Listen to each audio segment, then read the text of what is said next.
Hello friends, aujourd'hui mon invité c'est Louis Saillon, opérateur aguerri des forces spéciales et auteur du best-seller Chef de guerre. Cet ancien commando marine a combattu sur tous les théâtres d'opération de ces dernières années. La mort, la peur, le stress, la faim, la soif, la souffrance, il a accumulé en quelques années une expérience qu'une seule vie humaine ne permet normalement pas d'amasser. Il a traversé les épreuves là où normalement on ne traverse pas. Il a emmené ses hommes là où normalement on ne veut pas aller. Quels sont les secrets de la motivation en titane d'une telle vie? C'est ce que je vous propose de découvrir dans cet épisode. Vous y découvrirez aussi comment discerner sa véritable vocation, comment concilier sens et passion, comment apprivoiser la force sauvage qui se tapit dans notre part d'ombre, ce que peut encore nous apprendre la philosophie stoïcienne, et bien plus encore pour mener sa vie sabre clair.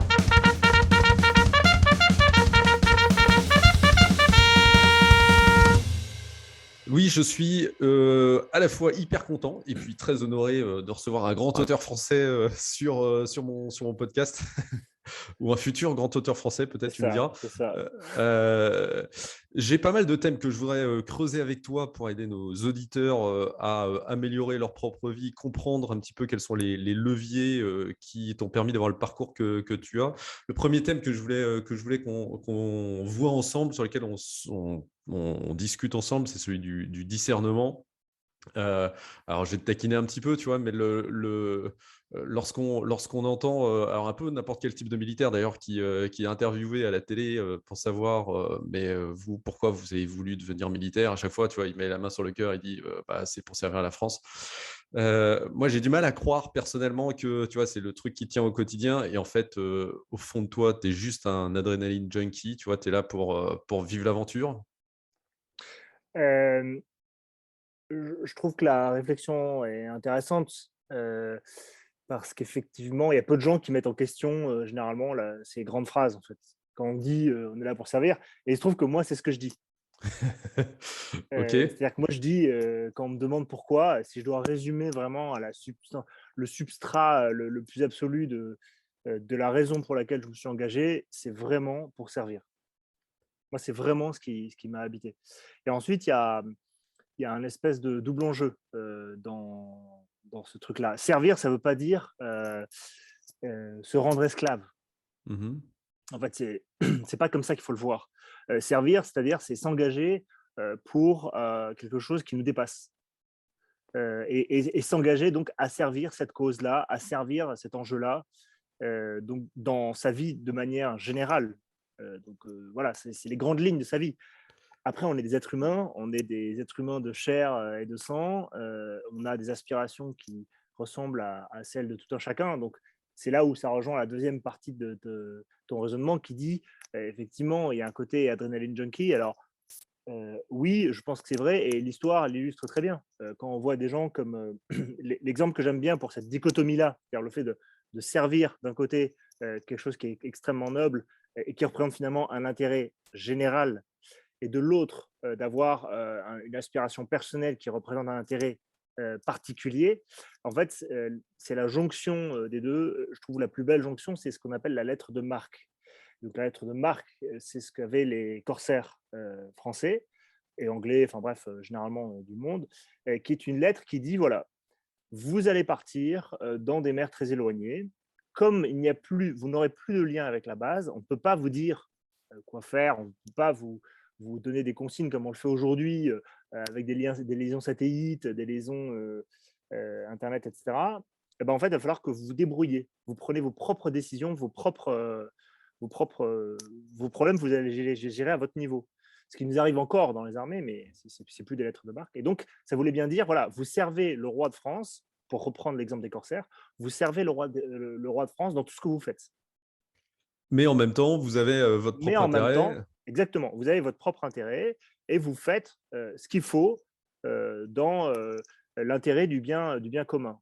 Et c'est pour ça que les mecs, ils partaient à l'aventure. C'est-à-dire que d'une part, ils partaient à l'aventure. Quand on lit les histoires de Surcouf, Ouais, c'est des trucs de dingue, ouais. bah, c'est des histoires absolument incroyables qui leur arrivaient, mais à chaque fois, c'était pour le bien commun, mais dans leur intérêt personnel. Enfin, comment dire? Oui, ils Il y arrivaient a à un avoir cette alignement des jonction-là. deux, ouais. Ouais, d'accord, ouais. Exactement. Ouais. C'est ça qui est fort, en fait, dans les armées, et c'est ça qui est incroyable, moi, je trouve. C'est justement d'arriver, et c'est ça, les plus grandes entreprises, c'est ça. Les plus grandes et plus belles entreprises, c'est la jonction entre l'intérêt commun et l'intérêt particulier. C'est extrêmement difficile. Ah, ok, écoute, c'est très intéressant. On parle beaucoup d'entreprises à mission, tu sais, et c'est devenu quasiment un buzzword. euh, et ça sonne vraiment souvent faux parce qu'en fait, tu as l'impression que tu repeins en vert l'entreprise d'un seul Mm, coup, tu parles d'écologie, d'inclusion, bien etc. sûr. Mais qu'en fait, ça ne correspond pas. Voilà. J'aime bien le fait effectivement, de dire qu'il n'y a pas d'opposition nécessairement entre euh, une mission élevée et des intérêts, ou en tout cas des goûts, des passions propres, personnelles, et que les deux finalement se nourrissent probablement. Et d'ailleurs, Exactement. Et en fait, les bonnes institutions, celles qui marchent sur le long terme, elles respectent ça. Elles respectent cette dualité-là. Et en fait, dualité qui est peu acceptée. Par exemple, aujourd'hui, dans l'entreprise, on va dire, voilà, moi, je fais une entreprise pour, je sais pas moi, faire je sais pas moi, des routes moins polluantes. Très bien. Mais tout le monde va dire derrière, mais attendez, mais vous savez très bien qu'il y a un business, vous savez très bien qu'il y a de l'argent derrière et que vous allez faire de l'argent.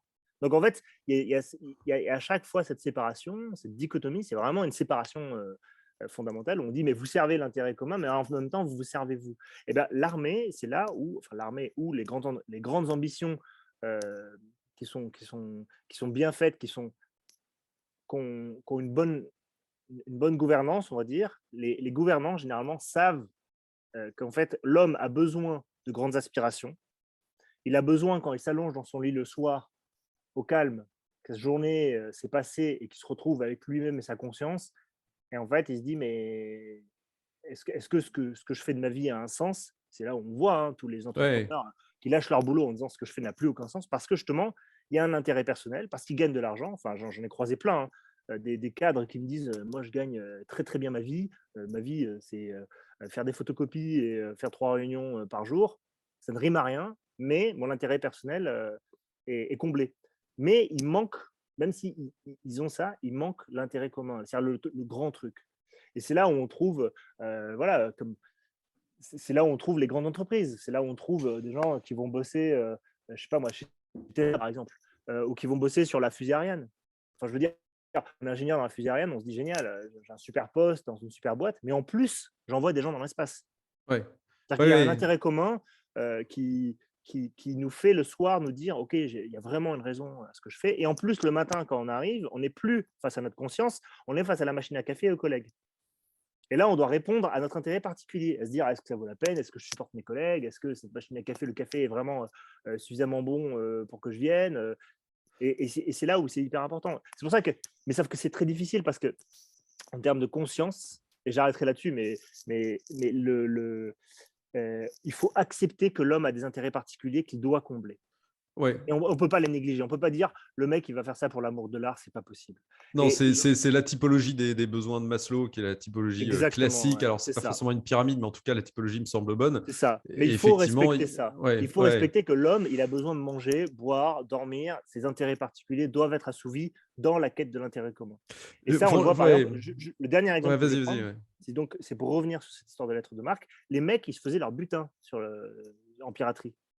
En l'occurrence, c'était des corsaires. Ouais. Et ils se faisaient leur butin. Et leur butin, ils se le partageaient entre eux. Donc les mecs, ils s'enrichissaient. Bon, ils prenaient des risques. Quand on fait de la piraterie en mer, on prend des risques. Mais ils s'enrichissaient euh, personnellement dans cette histoire-là. Mais en plus, ils servaient la couronne française. Ouais, c'est ça, ouais. Ouais. Donc il y a ce double enjeu qui revient systématiquement. Alors, écoute, je trouve assez éclairant de se dire que on peut lier les deux. Et effectivement, toi, pour reprendre ton cas personnel, toi, tu avais à cœur de servir, mais c'est vrai que en fait, servir, ça peut prendre plein de formes différentes. Et en fonction de ses appétences propres, on va choisir de servir soit comme prof, ce qui était initialement ton intuition, ou dans l'armée de l'air, ce qui a été ensuite ce que tu as commencé à faire, ou finalement dans les commandos marines. La question que j'ai, parce que alors, je pense que ce double prisme il est vraiment intéressant. Parce que souvent on se dit bah, c'est quoi mes goûts, etc. Mais non, on peut cumuler en fait une aspiration élevée et puis des goûts personnels. Dans ton cas, euh, comment t'es arrivé, à trouver ta voie au final? On a vu que, tu étais passé par des trucs, assez différents et c'est vrai qu'entre, enseigner aux enfants, versus, tuer leur papa, tu vois? Il y a un monde. Donc comment t'es passé toi de l'idée de se dire: «Bah, je vais être prof», finalement non, c'est quand même plutôt l'armée et puis d'affiner au point d'aller jusque dans les commandos marines? Est-ce qu'il y a une méthode, qui permet de trouver sa voie de manière sûre? Je pense, voilà, la réponse courte est non. Il n'y a pas de méthode sûre, en tout cas dans ma vision. En revanche, ce qu'il est clair, c'est qu'il faut aussi savoir écouter sa conscience. C'est se repasser ce passage où on est en silence dans sa chambre la nuit, on va s'endormir et on se dit: «Qu'est-ce que je fais ici? Qu'est-ce que je fais? À quoi ça rime tout ça?» Et il faut avoir le courage de s'écouter. Parce que, si on s'écoute, parfois, on peut partir assez loin. Si on se dit, «Bah, moi, vraiment, vraiment, ce qui me ferait rêver, c'est d'aller dans l'espace, c'est Mmh. de devenir astronaute». OK, certes, mais je pense qu'il vaut mieux se partir en se disant, «OK, là, je suis en train de faire des études, je sais pas moi, je fais un DUT pour devenir électrotechnicien, mais ma vraie ambition, c'est de devenir astronaute. Pas très bien. Mais pour moi, l'idéal, ce serait se dire, OK, il faut prendre ça comme étant sa cible, comme étant son nouvel objectif, se dire, c'est mon nouvel objectif. Et ensuite, je commence à cheminer là-dessus. Et au fur et à mesure du cheminement, peut-être que je vais avoir des divergences. Peut-être que je vais rencontrer quelqu'un avec qui je vais vouloir faire ma vie, je vais avoir des enfants. Peut-être que finalement, astronaute, ça ne me plaira pas. Mais en revanche, devenir ingénieur dans l'aérospatial, ben ça, par contre, ça pourrait être un truc qui serait assez proche de mon ambition initiale et qui pourrait me convenir par rapport à ma vie d'aujourd'hui, etc. Et donc combler ce désir d'aller dans l'espace, etc. Donc, en fait, je pense que l'important, c'est déjà avoir des rêves, avoir une ambition. Enfin, ça, clairement, il faut en avoir une, et quelle qu'elle soit, peu importe. Et ensuite, ce qui est fondamental, c'est de se la donner comme objectif. Et ça, c'est très difficile. Parce que quand on se la donne pour objectif, c'est un peu comme ce que je dis pour les compétitions de sport, c'est qu'on fixe les conditions de son succès. Mais au moment où on fait ça, c'est quelque chose de très effrayant pour la plupart des gens. On fixe les conditions de son échec. Et ça, Ah, ça terrorise la plupart des gens. donc, à partir de quand j'ai réussi? À partir de quand, en fait, je sors du Exactement, game et voilà. Tu c'est peux ça. donner un Et exemple, par exemple? bah, c'est moi l'exemple que j'ai, moi c'était pour mes compétitions de sport où je faisais un peu de boxe et en fait en compétition, bah, le fait de dire quand j'étais à la salle à l'entraîneur qui demandait pour qui était volontaire pour la prochaine compétition ou qui il venait me demander, il venait me solliciter en me disant bon bah la prochaine compète je t'inscris, bah, en fait là je suis en train de fixer les conditions de mon échec, de mon succès. C'est-à-dire que je suis en train de Mmh. dire si je dis oui, je sais que si je gagne, enfin si je veux remporter le succès, il faut que je gagne sur le ring. Si je ne gagne pas sur le ring, alors je vais perdre. Ou alors il y aura un match nul, mais bon, c'est assez rare. Donc, du coup, je vais perdre, en fait. Et donc là, je fixe, au moment où je lui dis oui, je fixe ces conditions-là. Alors que si je ne lui dis rien, je lui dis non, non, non, la compétition, je ne suis pas prêt. Là, j'ai quelques kilos de trop, ou là, je ne suis pas entraîné, je suis fatigué, nanana. Et ben en fait, là, je n'ai pas fixé ni les conditions de mon succès, mais je n'ai pas fixé non plus les conditions de mon échec. Donc, en fait, je ne Ouais. peux pas faire échec, puisque je n'ai pas posé de conditions. Et ça, c'est quelque chose qui. Alors, je Ouais, c'est souligne. comme en sciences sociales, c'est, avoir une théorie qui est falsifiable. C'est-à-dire qu'on puisse prouver qu'elle est vraie ou qu'elle est fausse, qu'il y a des Exactement. conditions qui permettent de Mais voilà, il faut s'y risquer. ouais, Il faut s'y risquer. Et le fait de perdre, c'est douloureux, mais ce n'est pas le plus effrayant, le fait de perdre. Ce qui est de plus effrayant, c'est de se dire qu'on peut perdre. mmh, C'est de conceptualiser le fait qu'on peut perdre. Ça, c'est quelque chose qui terrorise la plupart des mecs. Il y avait des groupes de fraternité dans on appelle ça les fraternities là, dans les dans les, universités américaines, universités américaines, ouais, mmh. où les gars se réunissent entre eux et ils font des trucs de mecs, ils font du sport, ils jouent aux jeux vidéo, machin, etc. Et donc, ils ont des traditions, des machins. Et une des traditions, c'était d'aller dans la rue et de demander 10 numéros de téléphone à des femmes. Et de revenir avec 10 vrais numéros de téléphone. Alors, on peut considérer ça comme étant éminemment puéril et idiot. Mais en réalité, je pense que c'est une vraie épreuve pour beaucoup de mecs que d'engager la conversation avec le sexe opposé et d'aller jusqu'à avoir un numéro, d'aller jusqu'à aller une potentielle conclusion, une potentielle possibilité de rapport. Ça, c'est quelque chose qui est extrêmement fort et qui est extrêmement, comment dire, qui est extrêmement lourd à considérer pour un homme. Ouais, On ouais, s'en ouais, rend pas alors, compte. On voit à la télé que les mecs qui voilà, n'ont aucun problème qui sociaux, réussissent. qui réussissent, qui parlent facilement avec les femmes, etc. Mais la plupart d'entre nous, je parle surtout pour les mecs, en fait, on est terrorisé à l'idée d'approcher une femme.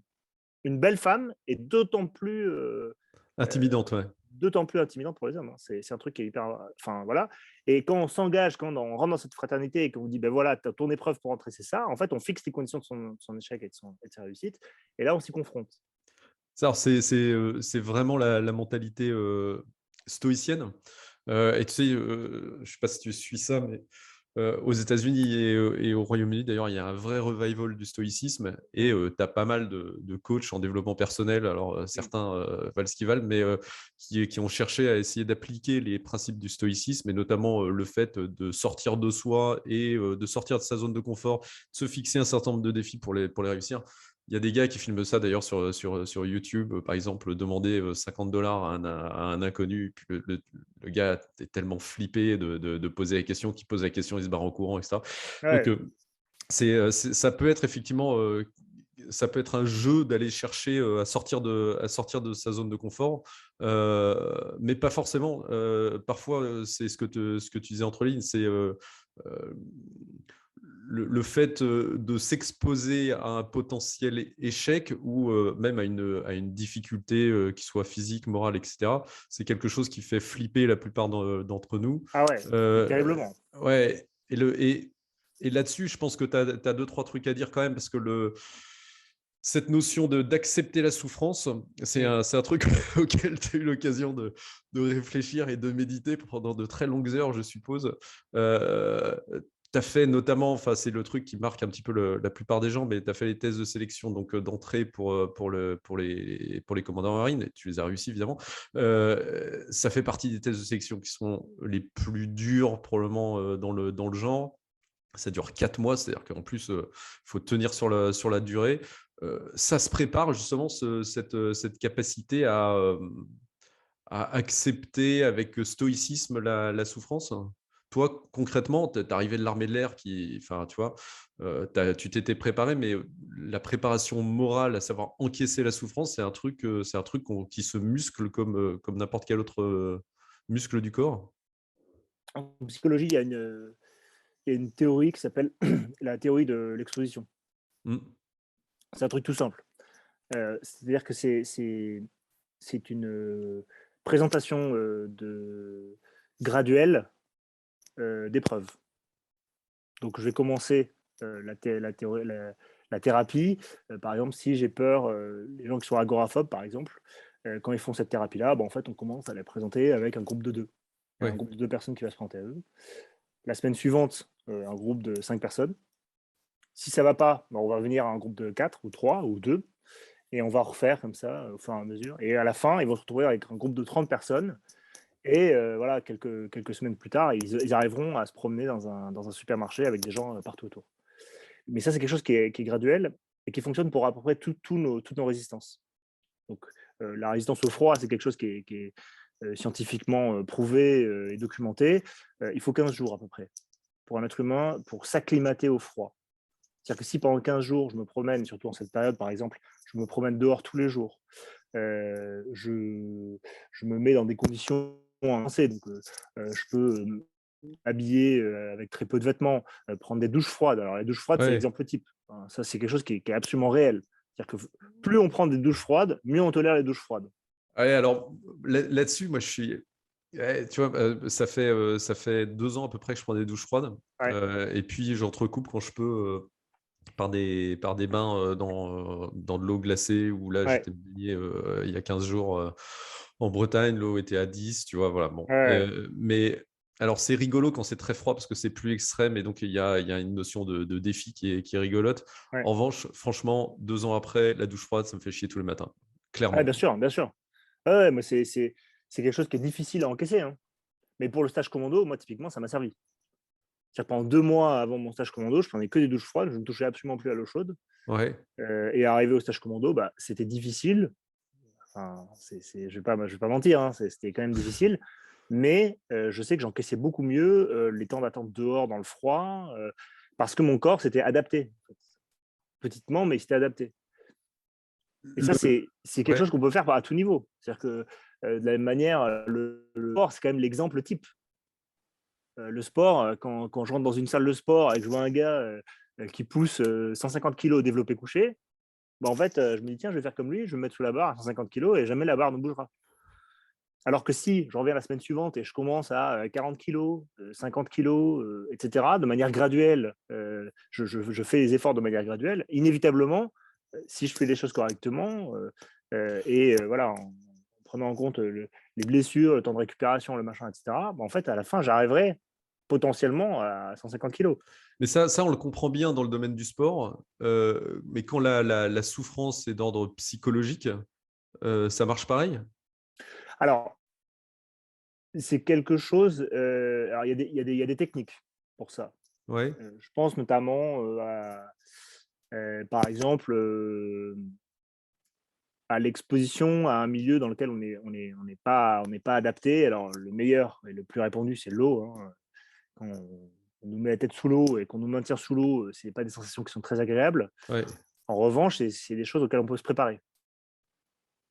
Et là, c'est presque d'ordre psychologique, c'est plus d'ordre psychologique que physique.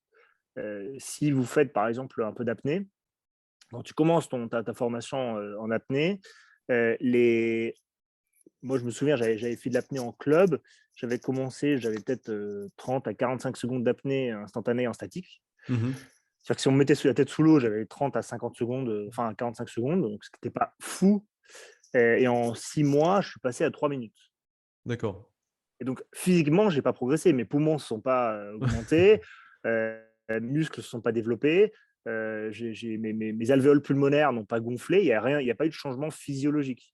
Mais il y a eu un changement psychologique. Lors C'est-à-dire de que, ton ouais, vas-y, excuse-moi. c'est-à-dire que psychologiquement, j'ai appris en fait à gérer Le stress? l'état de mes muscles, l'état du stress sous l'eau.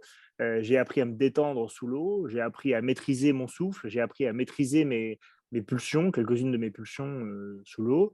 Et en fait, à la fin, voilà, je tenais 3 minutes 30. Enfin, ça se faisait quoi, en statique. Et ça t'aide le jour où tu te retrouves face à un instructeur que tu es absolument explosé physiquement, c'est-à-dire que tu manques vraiment de jus et de ressources, et que tu as un instructeur qui cherche à te pousser absolument à démissionner, t'enfonce ou te met dans une condition psychologique de victime, en gros, où, enfin, tu vois, il sait sur quel bouton appuyer pour te faire craquer. C'est ce genre de préparation qui véritablement peut t'aider, tu vois, à encaisser Alors, la difficulté, la souffrance psychologique.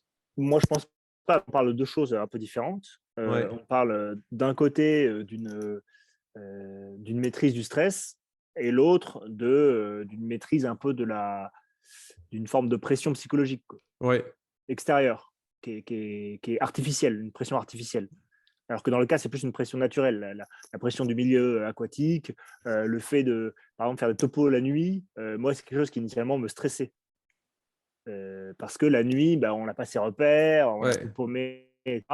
Et au fur et à mesure, plus on en fait, en fait, plus on devient à l'aise. Mais les premières, j'avais une espèce de peur panique. Je me disais, je vais me paumer, il fait noir.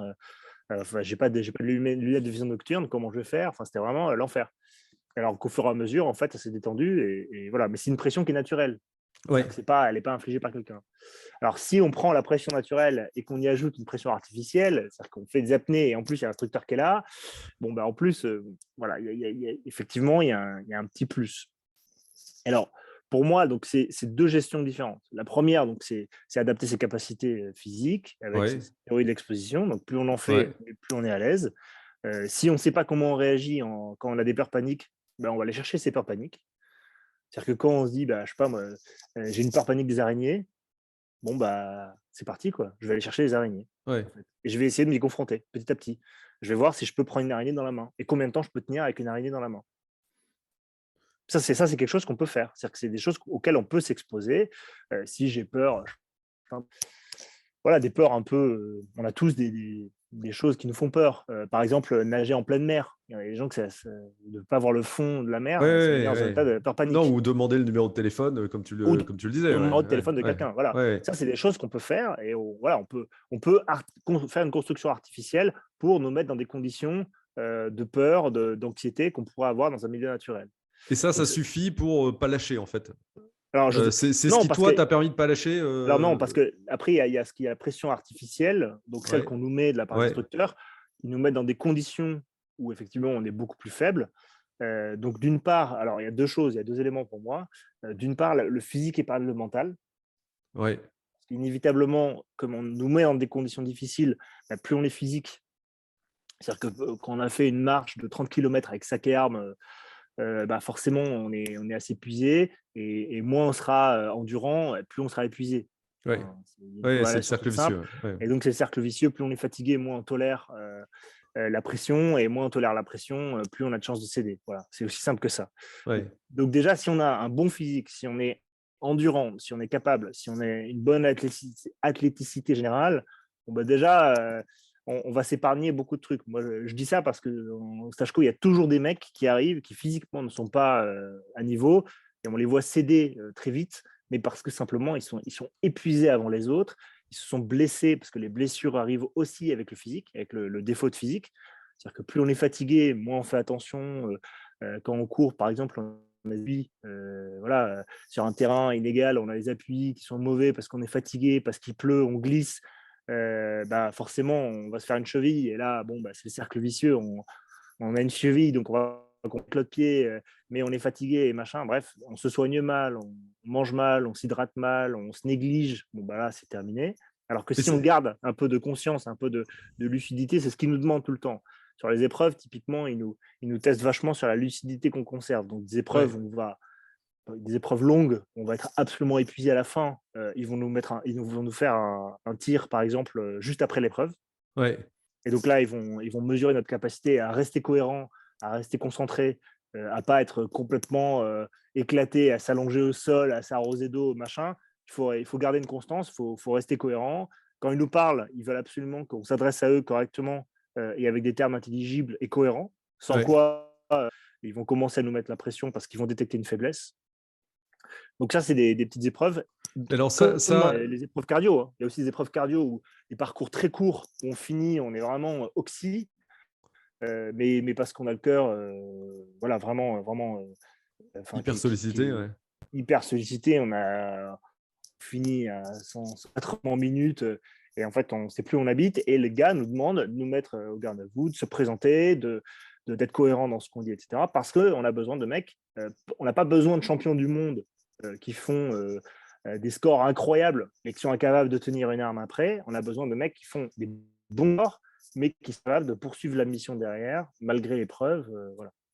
Donc ça, Alors, c'est des trucs super importants. ouais, Et ouais, le donc, deuxième aspect dont je n'ai pas parlé, ouais, pardon, voilà, ouais, ouais. Mais juste, excuse-moi, je vais te laisser sur ce deuxième aspect, mais simplement pour souligner le fait que, en fait, ce que tu indiques, le physique préserve le moral, c'est quelque chose qui n'est pas uniquement réservé au commando et qui s'applique ah ben non, à tout le monde, à toute la bien population. sûr, C'est-à-dire que bien sûr. tu bouffes bien, tu as une activité physique saine et donc tu vas bien dormir et donc tu vas être un mec plus en Exactement. forme ou une femme plus en forme. Ouais, Exactement, c'est ouais, exactement ouais. ça.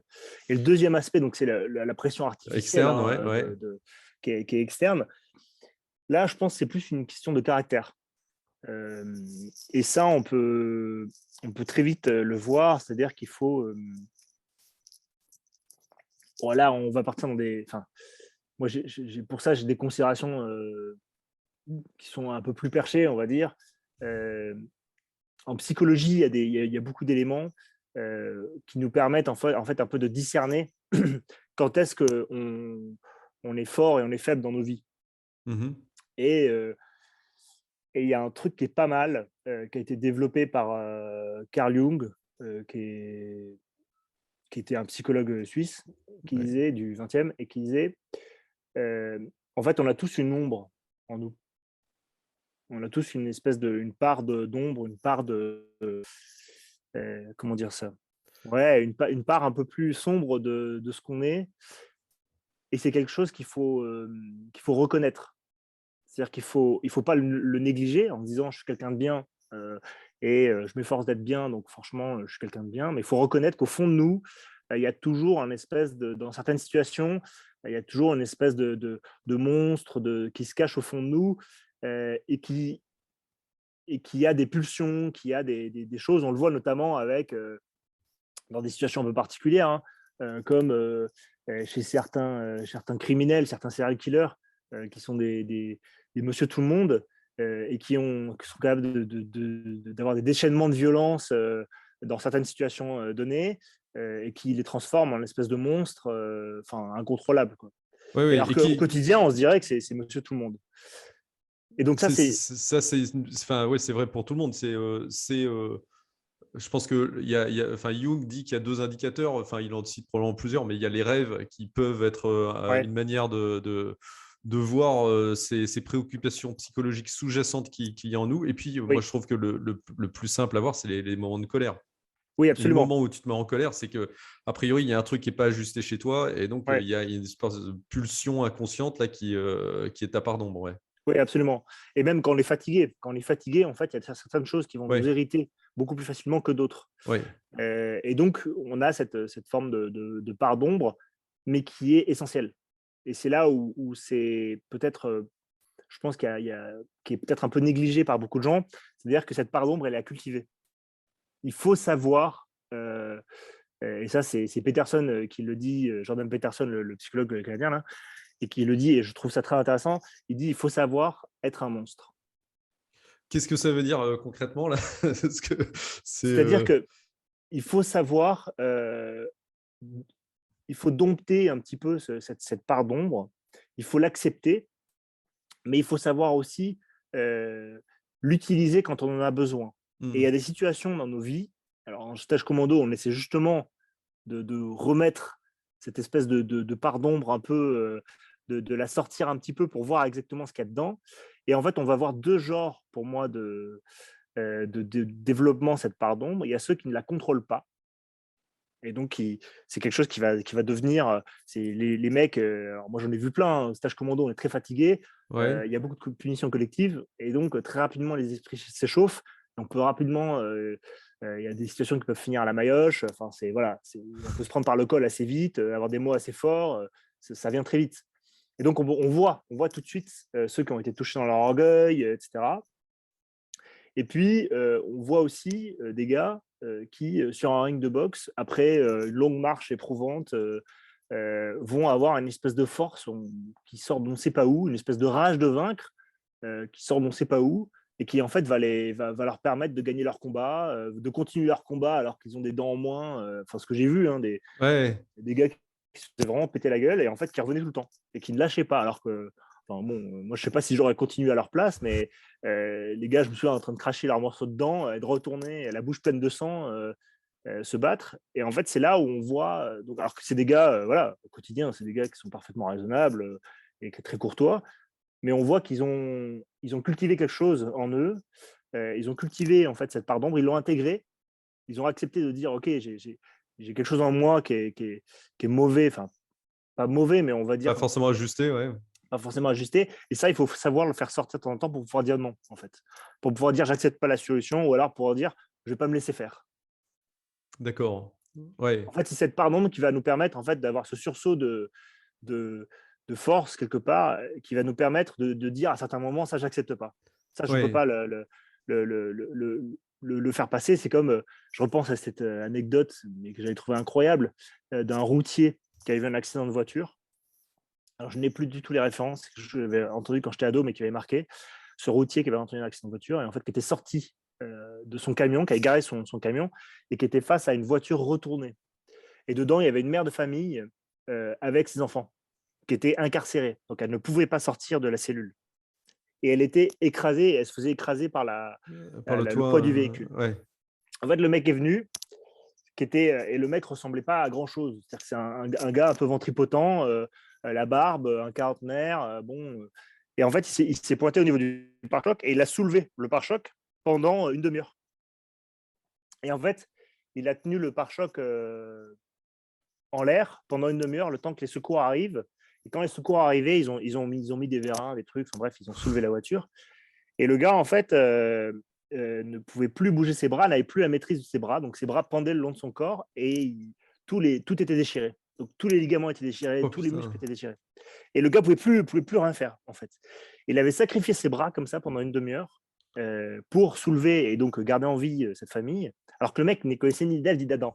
Mais il avait eu cette espèce d'instinct de survie, Motion intérieure, d'émotion, ouais. voilà. Ouais. Cette espèce, pour moi, ça rejoint un petit peu ce que dit Jung, hein, cette part d'ombre qui est réveillée et qui a eu cette pulsion de vie et qui a dit, OK, ce véhicule, lui qui normalement passe sa journée assis sur un siège climatisé à conduire un gros 33 tonnes, il s'est dit, là, je vais devenir champion du monde de soulevé de poids. Et donc, il a maintenu la voiture pendant une demi-heure comme ça.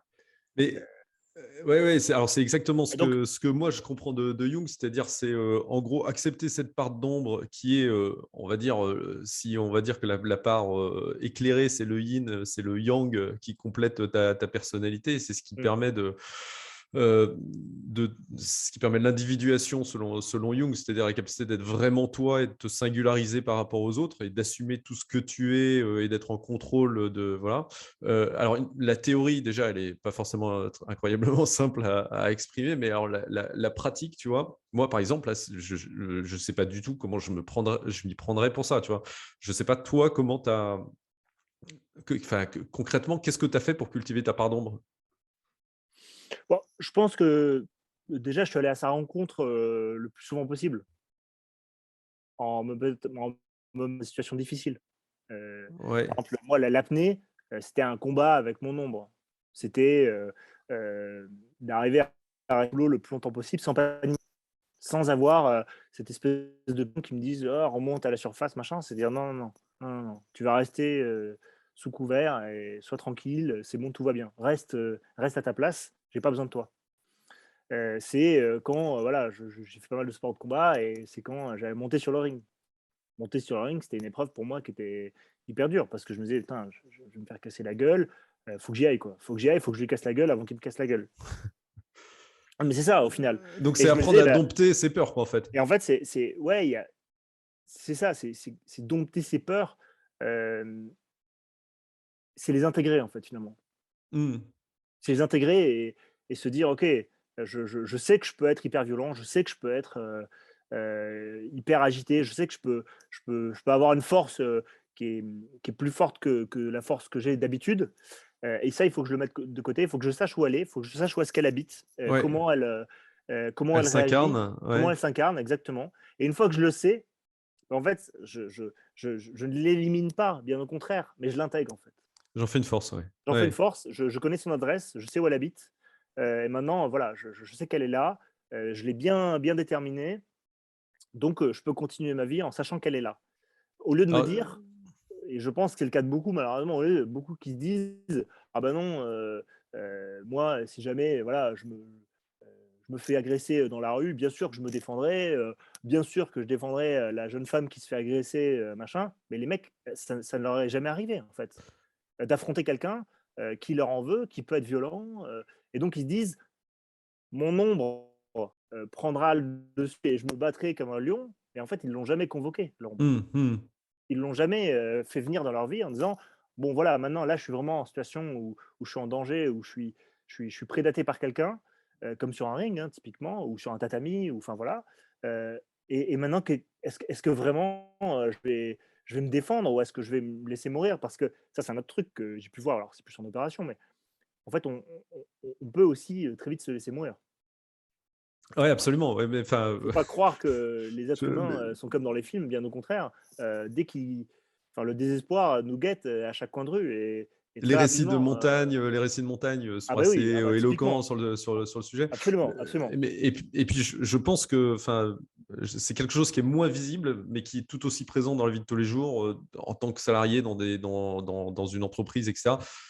La tentation de dire non est toujours beaucoup plus facile. Enfin, tu vois, la possibilité de dire non, voilà, on te propose un projet, c'est risqué, c'est chiant, Mmh, ça va demander des efforts, bah, c'est plus facile de dire non, oui, que de dire oui. Donc, oui, ça, je l'entends très bien et donc, excuse-moi de creuser sur ce sujet, mais parce que pas de souci. je trouve qu'il est vraiment intéressant, c'est comment tu développes cet esprit combattant, tu vois? Enfin, c'est même le fait de faire du sport le matin, tu vois.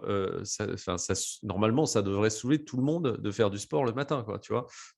Donc, comment parce que, ah si, parce que tu te tires sur la couenne, parce que Ouais, ouais. voilà, l'être humain a été conditionné pendant des milliers d'années pour essayer d'économiser son énergie. Et là, on te demande de manière spontanée d'aller cramer ton énergie pour rien, tu vois. Donc, c'est contre nature, quoi. Oui, absolument.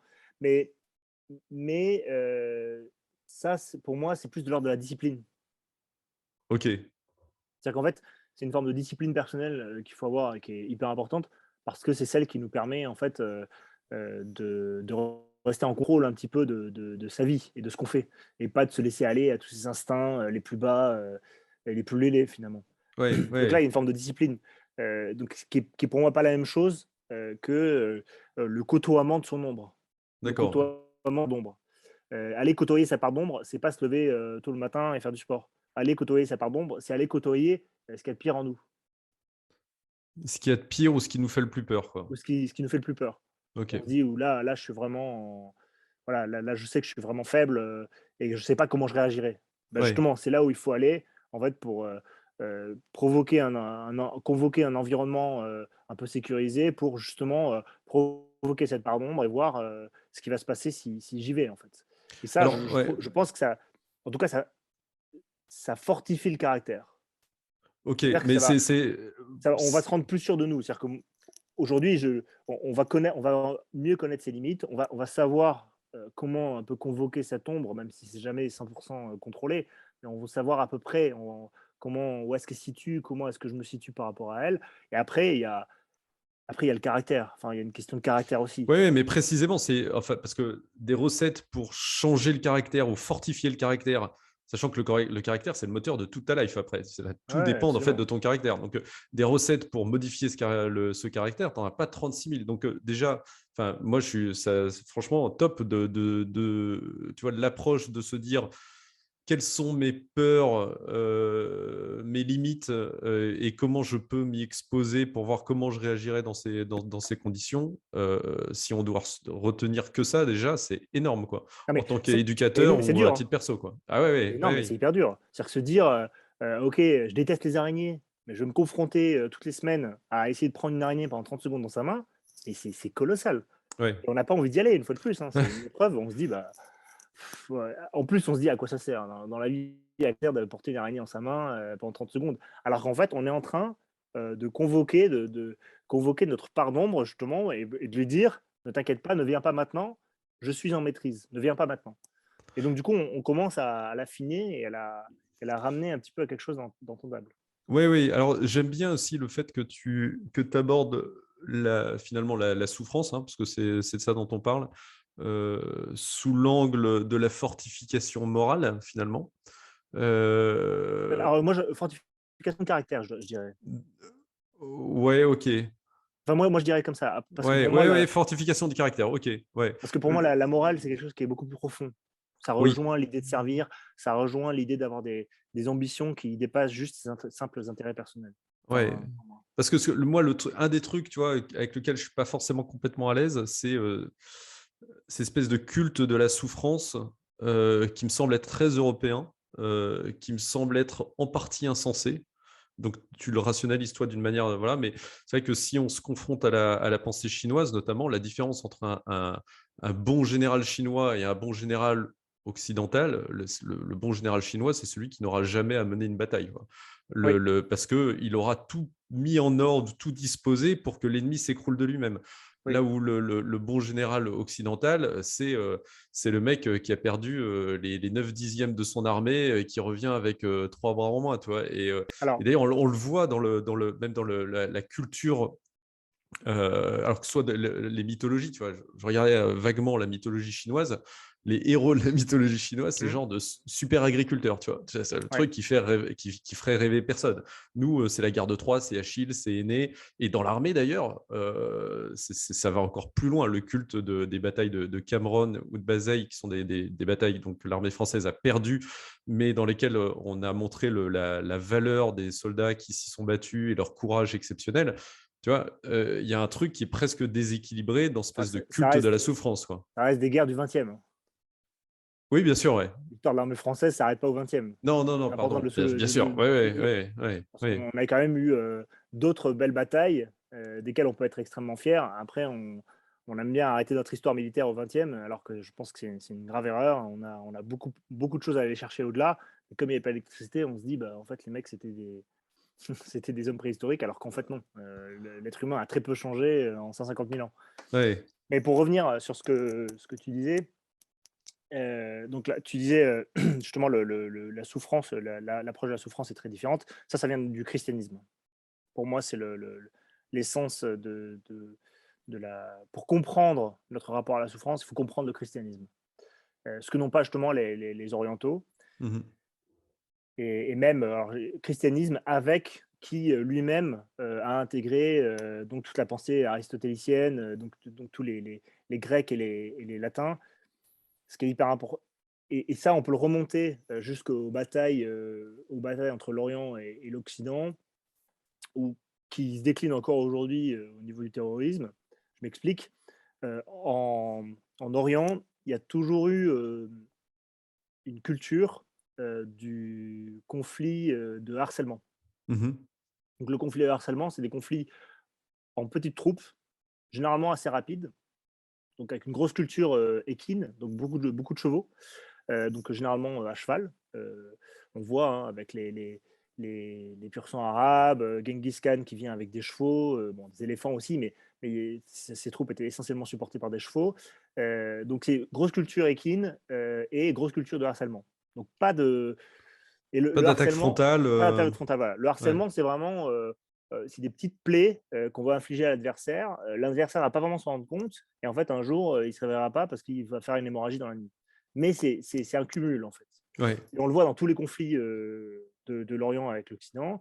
Et le grand changement, ça a été notamment avec les Grecs, lorsqu'ils ont commencé à développer les combats de choc.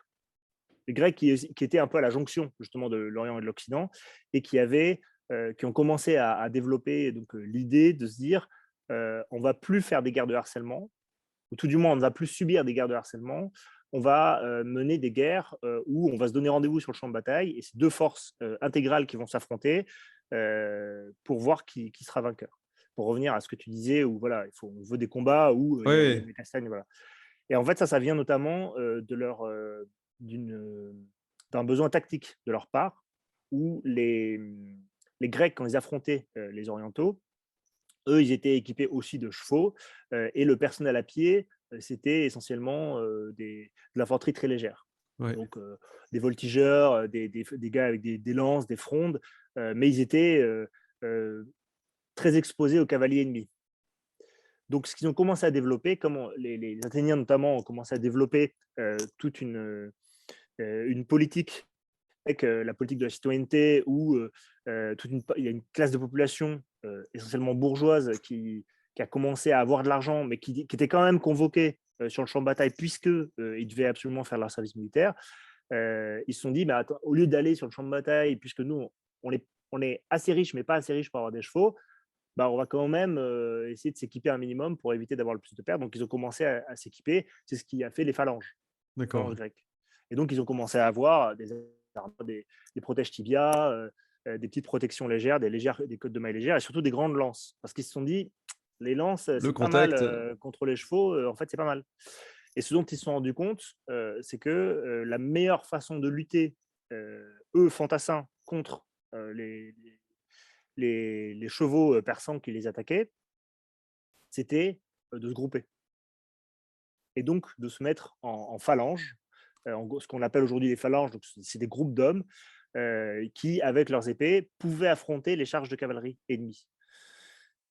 Donc ça les a amenés à se dire, bah, en fait, on va développer ce mode de combat, et donc on va faire des combats où nous, on sera en groupe face à des harcèlements qui finalement, à des combats de harcèlement qui n'auront que peu d'effet sur nous, puisque maintenant on est équipé, on est mieux protégé, on a des lances, et donc on peut faire plus de dégâts qu'eux finalement, puisque en groupe on se rend compte qu'on est beaucoup plus fort que quelques cavaliers qui se baladent à droite à gauche avec leurs arcs et leurs flèches.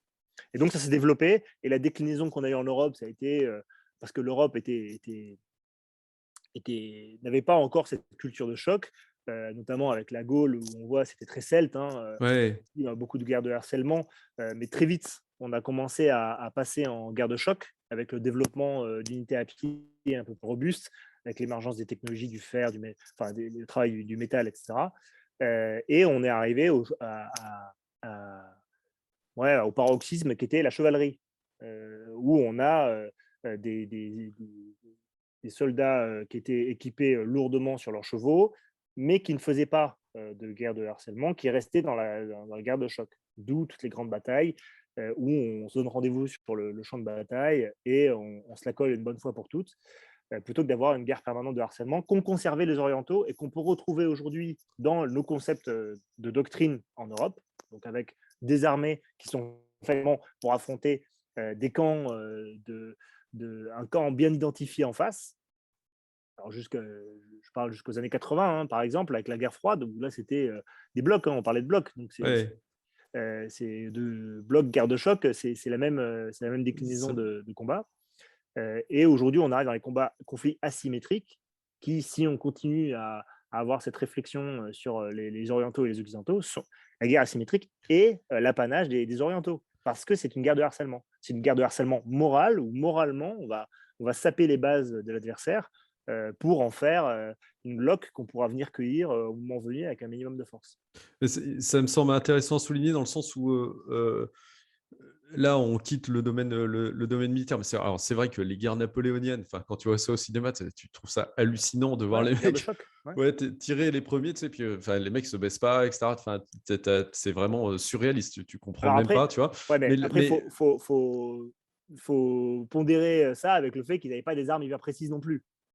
oui, oui, oui, oui, Donc, oui. il fallait Mais beaucoup de munitions pour abattre un homme. ouais, Contrairement à aujourd'hui, si on faisait la même chose aujourd'hui, ah, ça effectivement, serait un ce carnage. Ouais, serait un ouais, carnage ouais, absolu. ouais. Alors qu'à l'époque, c'était pas tant un carnage que ça, hein. Enfin, faut aussi prendre ça Ouais, en ouais, compte. ouais. Mais je me demande en fait dans quelle mesure en Europe aujourd'hui on n'a pas conservé finalement cette espèce d'état d'esprit qui est que l'affrontement dans le monde ou l'efficacité vient de la confrontation directe. Là où en fait il y a beaucoup d'autres stratégies qui sont des stratégies de contournement. Donc on voit bien à travers ce que tu dis la guerre de guérilla, de Mmh. harcèlement, etc. Mais effectivement, travailler sur le moral de l'ennemi, faire en sorte que à l'intérieur de chez l'ennemi, on divise en Mmh. clans et qu'ils se mettent sur la gueule plutôt que de s'y mettre contre nous, etc. Il y a en termes d'efficacité, moi j'ai le sentiment en tout cas que on peut s'inspirer de l'évolution de l'armée ou de la pensée chinoise pour essayer de gagner dans la manière de réfléchir les problèmes, là où généralement on voit un problème comme l'affrontement direct vis-à-vis de ce problème. Voilà. Ouais, bien sûr. Alors, Ouais. ça ne veut pas dire que nos doctrines sont diamétralement opposées. Ce que je veux dire, c'est qu'elles sont très différentes, mais elles ont toujours eu en bordure des inspirations. Enfin, je veux dire, les groupes de harcèlement à l'époque médiévale, c'était des petits groupes de guérilla qui faisaient du harcèlement. Bon, c'était une forme de guerre asymétrique comme pouvait le faire l'Orient. Et de la même manière, en Orient, on trouve aujourd'hui des armées conventionnelles qui sont des armées de choc. Enfin, je veux dire, Oui, oui. l'armée chinoise, elle développe une armée de choc, une armée avec des missiles, des soldats en Oui, oui, uniforme, c'est je une armée de parlais choc. plutôt en termes de Mais en termes de priorité de mentalité, pensée. alors Voilà, ça ouais, c'est ouais, sûr qu'on n'est pas sur le même portage. Ils ont une vision effectivement qui est plus de l'ordre de la subversion quand nous, on reste sur le contact. ouais. Alors, j'avais d'autres thèmes. Et je suis pas sûr qu'on aura le temps de tout couvrir. Je voulais parler Un d'obéissance. Je voulais podcast parler très riche ouais, aujourd'hui. je voulais parler de morale, de sens. Alors, on peut peut-être rester un peu dans les sphères où on est là, mais et donc prolonger sur cette question de morale. Tu as évoqué le christianisme tout à l'heure, Ouais. et donc j'aimerais bien approfondir ça. Et puis tu m'as repris tout à l'heure sur le fait qu'il ne fallait pas confondre morale et caractère. Je pense que tu as raison. Alors moi, dans le livre que tu as écrit, donc Chef de guerre, tu parles d'un moment où ça aurait pu tourner un petit peu au vinaigre entre toi et ton équipe, au moment où Après un accrochage, si je me souviens bien, tu tombes sur un ennemi qui est gravement blessé. La tentation, c'est en gros de le laisser là se vider de son sang, dans le meilleur des cas. Et toi, tu dis non, en fait, on est porteur d'une civilisation qui est la civilisation européenne, la civilisation française, et donc c'est un être humain. Et même si on n'est pas sûr de pouvoir le sauver, ben, on va tout mettre en œuvre pour. Et tu le fais. Enfin, c'est la manière dont j'ai compris, mais Ouais, très bien, très ouais, bien, voilà, très voilà. bien. Et je vais apporter Euh, quelques nuances. ok. Et là, t'as tes gars qui disent putain, en fait, attends, non, mais ces mecs-là, ce type-là avait son arme chargée, il était prêt à nous abattre. C'est bon, il y a un moment, tu vois. Enfin, on a d'autres priorités, on va pas perdre de temps là-dessus. Et on sent qu'il y a une tension qui se cristallise. Comment on fait pour pas tomber dans la loi du talion quand on est dans ce genre de situation? Parce qu'encore une fois, ce qui est intéressant dans les expériences que tu as vécues, c'est qu'elles sont simplement plus extrêmes, beaucoup plus extrêmes que celles qu'on vit aujourd'hui. Mais leur essence me semble Mm. assez conforme à pas mal de difficultés ou de challenges qu'on peut rencontrer dans la vie quotidienne. Donc la question, c'est est-ce que tu peux revenir là-dessus pour apporter donc les nuances que tu souhaitais y apporter? Comment on fait pour ne pas tomber dans la loi du talion? Et est-ce que véritablement, franchement, on a raison de se faire chier avec la morale en fait? Il y a beaucoup de questions là. Ouais, prends celle qui t'arrange. Ouais. Alors, premièrement, je vais nuancer le récit dans le livre. En fait, il ne faut pas le décontextualiser.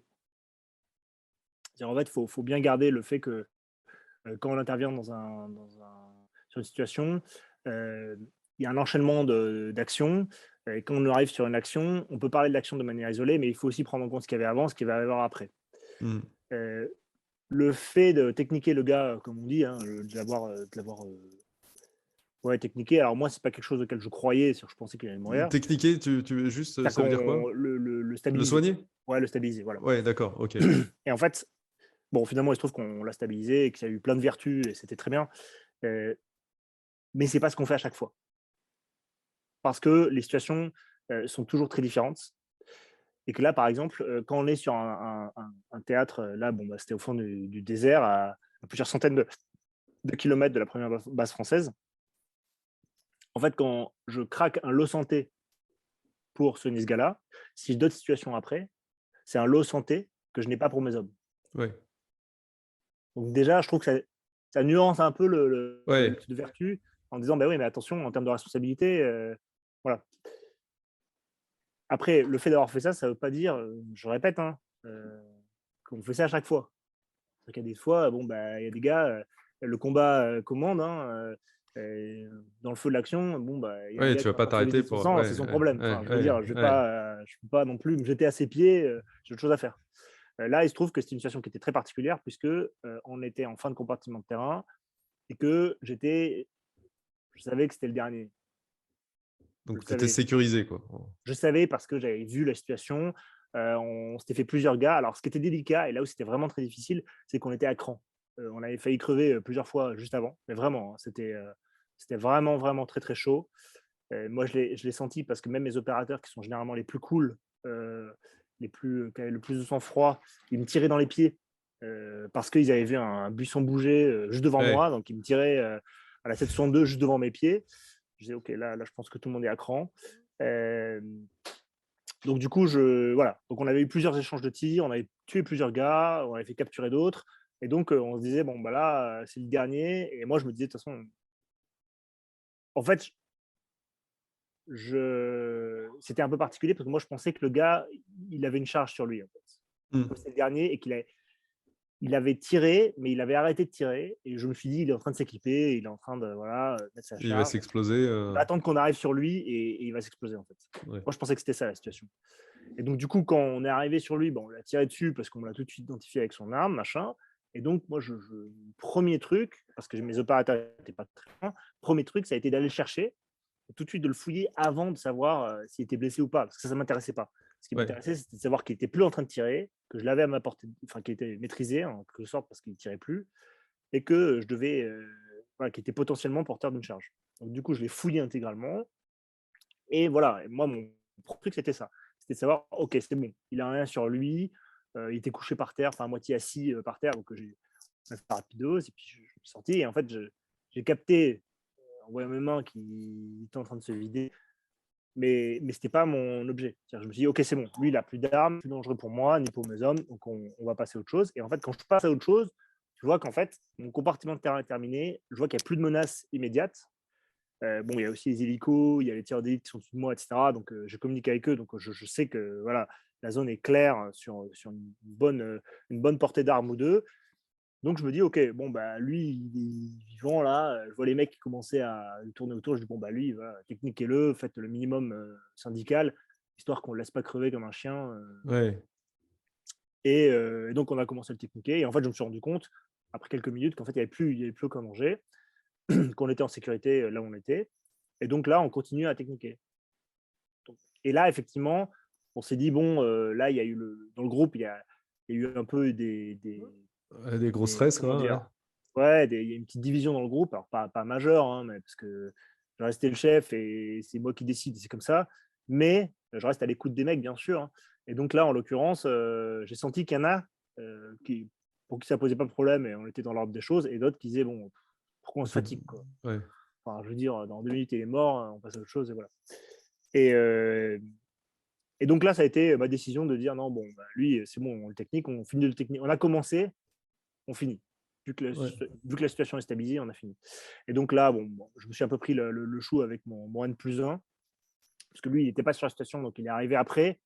Et il a dit, oh là là, c'est quoi cette histoire? Pourquoi vous le techniquez? La zone n'est pas sûre, machin. Alors que moi, je savais qu'elle était sûre. Donc bon, on s'est un peu écharpé. J'ai eu le dessus pour le coup.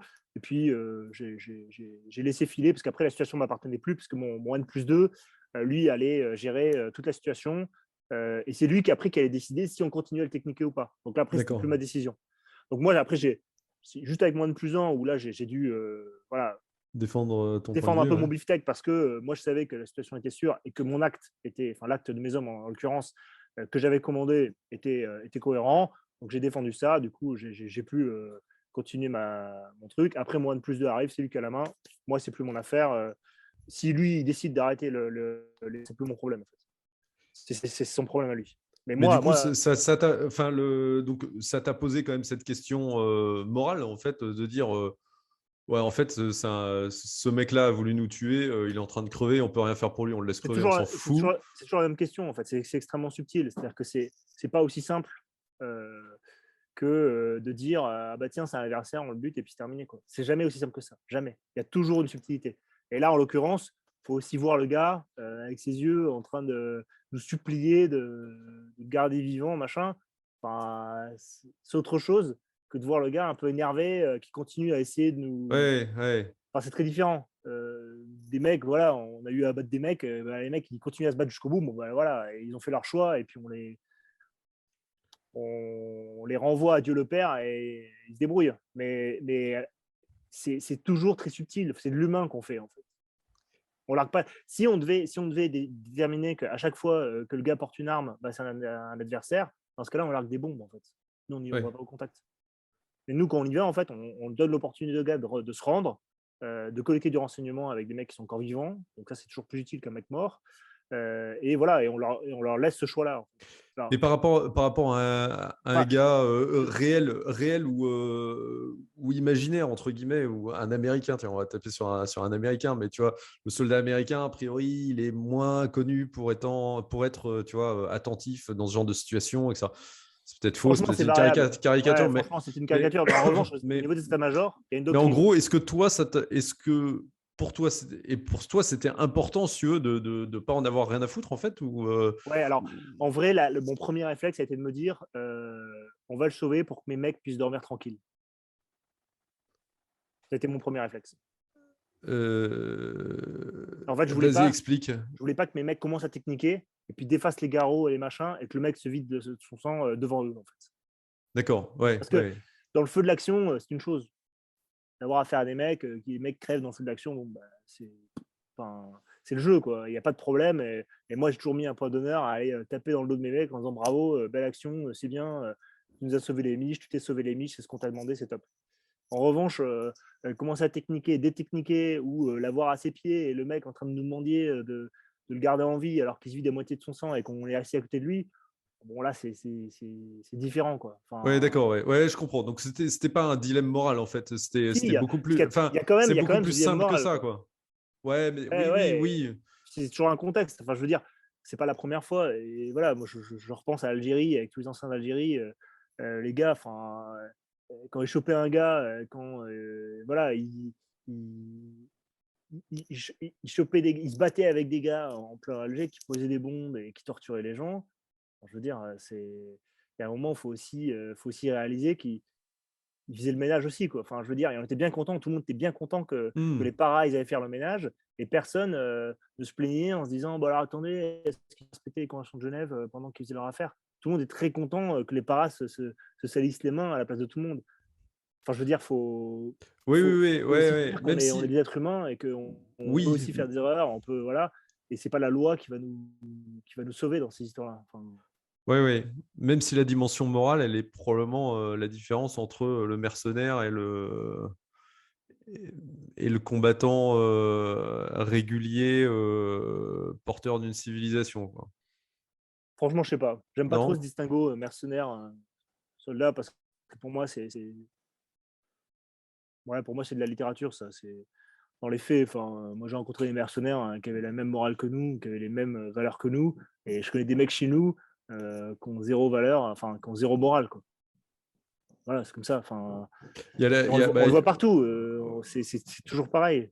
Et je ah, pense mais pas que c'est la question, pour moi, c'est la question du sens aux choses. C'est-à-dire Ah ouais, que, absolument, voilà, absolument. bon, ouais, ok. Ça, par Ouais. contre, ça, c'est clair. On parlait des Américains tout à l'heure. Bon, moi, je les aime beaucoup, les Américains. Enfin, j'ai bossé avec eux, j'adore, trop sympa. Mais en réalité, la doctrine américaine, elle est un peu spéciale quand même.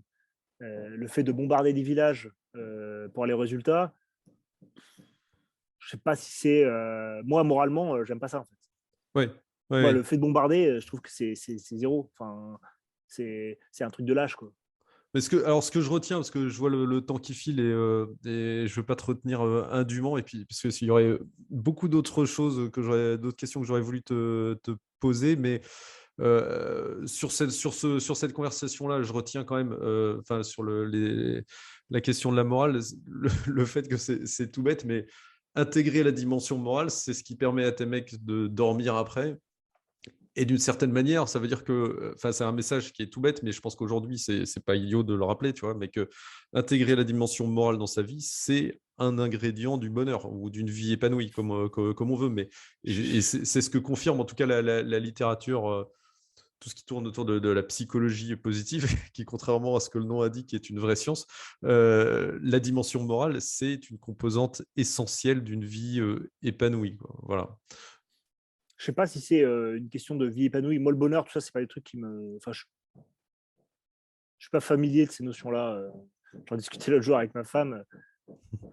Moi, je suis pas du tout attiré par ce qu'on appelle le bonheur, le machin, etc. Enfin, c'est pas des trucs qui, moi, Me me paraissent parle. satisfaisants. Ouais, ça me paraît pas satisfaisant. C'est pas. Moi, j'ai plus une aspiration à la grandeur. La grandeur, c'est un truc qui ouais, le beau, le grand, le noble, c'est des trucs qui m'attirent beaucoup plus que le fait de dire ah bah là c'est le bonheur. Enfin, les Disons que c'est moments eux qui Nutella, moi ça m'intéresse pas en fait. c'est Non eux mais qui t'apportent. c'est, Oui, non, mais c'est eux qui t'apportent le bonheur. Enfin, ou en tout cas une vie épanouie pour toi, je ça pense passe que c'est par une la quête en fait. grandeur, l'esthétique, etc. Ouais, je pense que nos vies sont des quêtes en fait.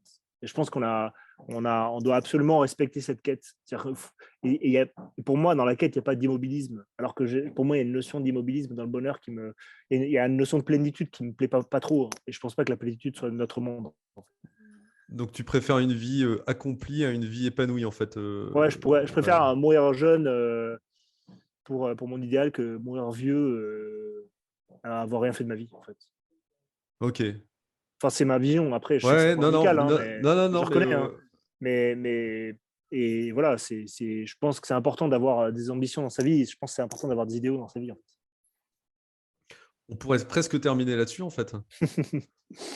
Parce que ça, ouais, C'est ça me pas paraît mal, chef. Toi, le chef, hein, si tu le Ouais. considères que c'est bon. Ouais, je voulais parler d'obéissance, tu vois, mais je vois ça.